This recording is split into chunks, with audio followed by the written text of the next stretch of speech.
Okay, right. So begin ek my Kitty dag. Hier. Hierdie kan die moesie onder lê so 'n wit poeiertjie. Hier's garlic in, hier's gemmer in en hier's rooi ui met water. Nou hom drink ek so vir 3 dae, elke oggend 'n lekker sluk. Dan los ek hom vir 2 weke uit. Dit maak al die are goed op my liggaam. Glo my. Hierdie goed werk. Right, dan my breakfast. Kap ek gou 'n lekker nanakkie. Hy gaan hier in.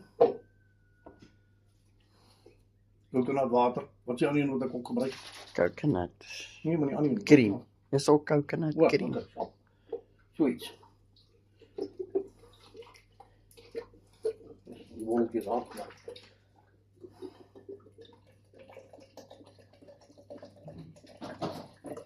Right.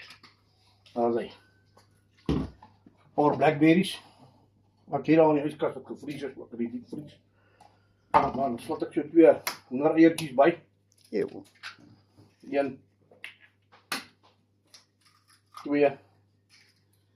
Net om snaaks te wees 'n bietjie lekker yoghurt. Double cream.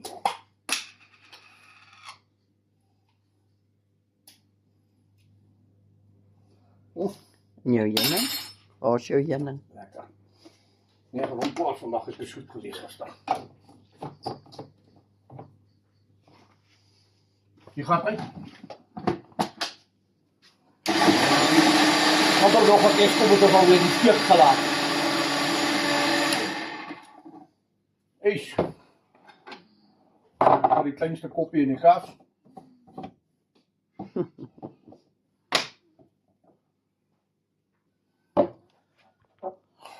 Daar gaat hy. Dit maak my krek hoor.